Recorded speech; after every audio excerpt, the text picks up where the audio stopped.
My topic is the power of a mother. And in our time especially, certain challenges are increasing, divorce is increasing, family breakups are increasing. It is increasingly putting women and families in very vulnerable situations, especially psychologically, where they feel that they are in a position of weakness. What do I do? And so on and so forth.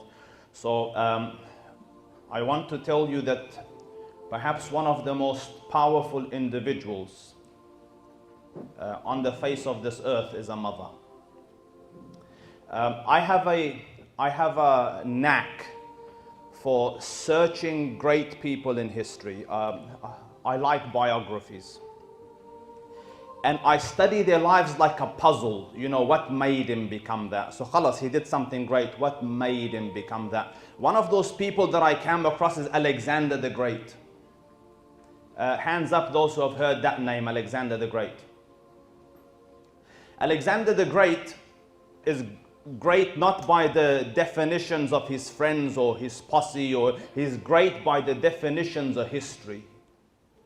He left Macedonia, conquered Asia Minor, went to Bilad al-Sham, conquered the Levant, came to Iraq, took over Babylon, came to Persia, took over our lands, went to India, semi-conquered India, and then made his way back to Macedonia and died on the way.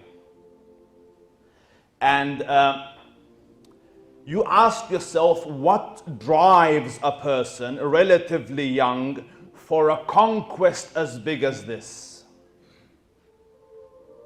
Because it's not an ordinary thing. I don't see you getting up to conquer the world, akhi. Yes, it's not an ordinary thing. So I rewind and search, what was it that made this person this great Alexander? And the secret is in an utterance of his mother, according to my humble analysis. His mother used to tell him this. She used to say, "You are the son of Zeus."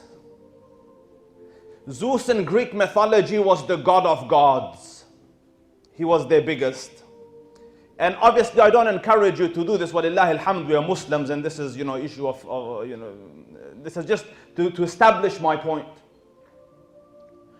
And she used to tell him the story that when you were in my womb, I had this extraordinary experience, and you're the son of Zeus. So can you imagine a child feeling, growing up with such a self-efficacy that I am not in the realm of men? He was 10 years old. They brought a gift to his father, a horse that was untamed. The father himself, Philip, was a king, couldn't go near it. But this young Alexander says, "I will jump on it and tame it, and it will become my mount." What made that child so confident, such a degree of self-efficacy that I can? It is the utterance of that mother. So to myself, the most powerful being is the mother. And don't think this is just Alexander the Great. Go search the annals of human history. Where there's greatness, there's a mother that made it. And a lot of times these mothers were single mothers. And some, although they were married, but their life situation was still single. Rabi'atul Ra'i, he was one of the big scholars of Islam, but his father was in the army of the son of Uthman ibn Affan. He went towards our areas, Khurasan. And there he lasted for many, many years. And by the time he came back, young Rabi' would have been grown into a man. But before he left, he gave the mother 30,000 coins. He is this, look after yourself till I come back. Khurasan's a long way off.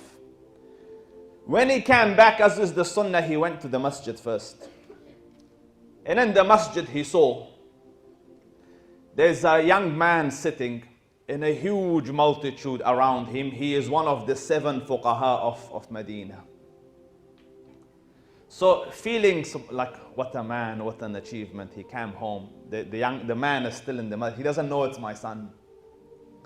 So he came home and talking to the wife, he goes, what did you do with the 30,000? So she said, go to the masjid, you will see your son. So he went to see, subhanallah, and he said, you spent it well. Do you see? The one that made that ordinary Rabi' into one of the giant of the scholars was the wisdom and the thought and the planning and the strategy and the vision and the outlook of that awesome woman who could have gone and bought shoes, but instead she bought an education and a life for us to look up to till Qiyamah come. The famous man Imam Malik rahimahullah ta'ala. Imam Malik, the scholars say, Imam Malik is a giant of the Ahl al-Ilm. They say the young man wanted to be a singer. Did you know that? Malik rahimahullah, Malik wanted to be a singer. And Malik's father is paralyzed. Did you know that? Imam Malik's father is paralyzed. He was very limited, so he used to make arrows. That was his way of living. He used to make arrows and sell the arrows. So young Malik told his mom, I want to be a singer, because singers were looked after, and you know there was pomp and ceremony around them. So this intelligent creature, this mother of Imam Malik rahimahullah ta'ala, tells him, says, Malik,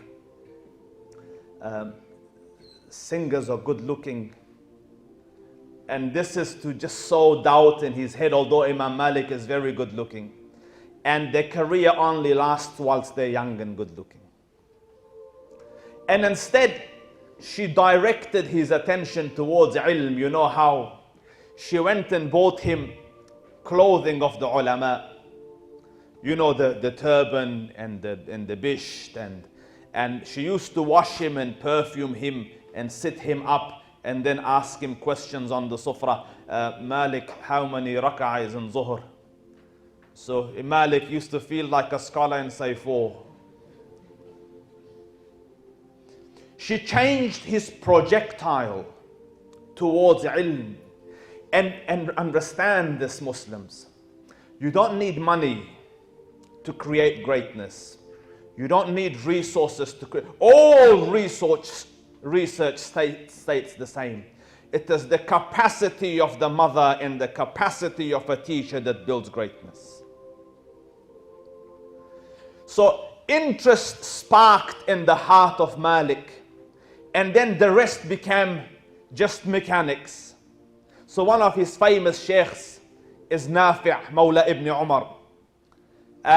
You know, the student of Ibn Umar and the freed slave of Ibn Umar. And this is called the golden chain of narration in hadith for those who study hadith. Imam al-Shafi'i from Imam Malik, from Nafi', from Ibn Umar, from the Prophet of Allah, they call this the golden chain.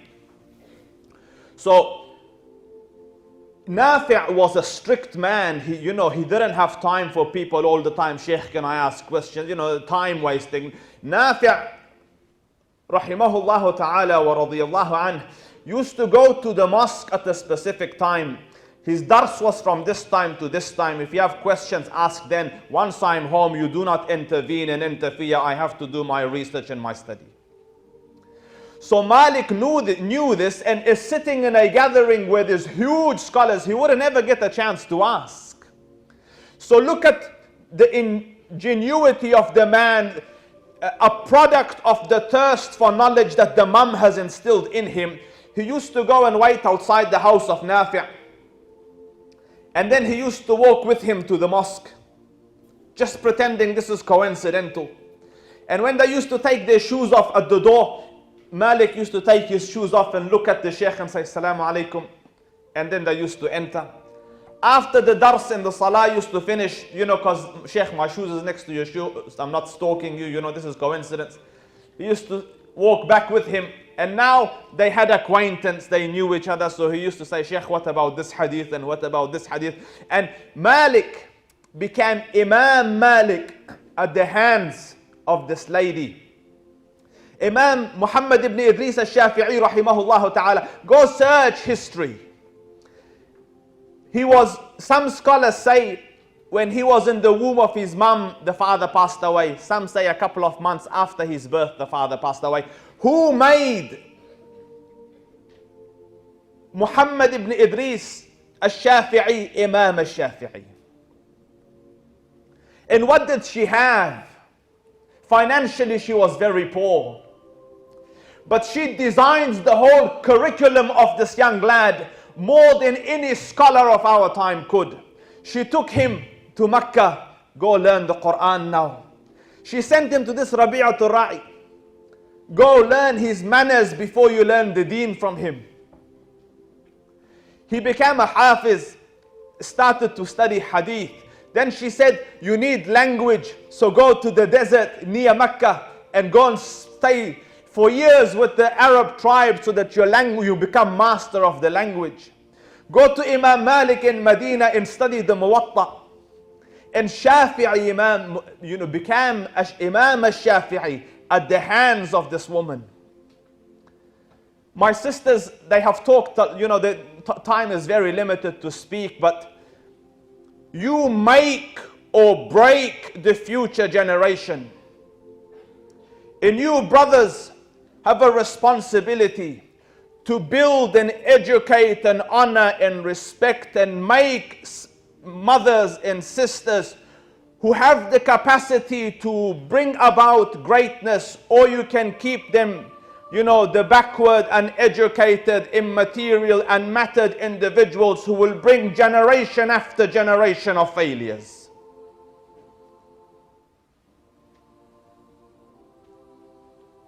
And understand this. And so far my evidence is from history. Look at the Quran, because you will say, Ustaz, what is dalil for this? You go look at the Quran. When the mother was good, look at Ismail alayhi salam. Single mother brought him up in the desert. From a father who left him there since young and came back at old, when he had reached manhood. Had she been a poor mother, a weak mother, and an unfaithful mother, she would have poisoned his head with, where was he for your second birthday? Why didn't he buy you this? Why didn't he come for your celebration? He didn't even give me a Valentine's gift. Instead, when he comes years later, a prophet of God, seeing Ismail alayhi salam, he utters this proposition, my son, I have seen in a dream, أني أذبحك, that I am sacrificing you. فانظر ماذا ترى, then see what is your opinion. And the upbringing of a righteous mother is this, يا أبت افعل ما تؤمر ستجدني إن شاء Allah. Oh my father, do as you have been commanded. You will find me by the grace of Allah of those who will bear it patiently. That is an upbringing of a righteous mother, of an intelligent mother, of a far-sighted mother. And when you look at the other side, the wife of a prophet, ضرب الله مثلا للذين كفروا امرأة نوح وامرأة لوط كانتا تحت عبدين من عبادنا صالحين فخانتاهما.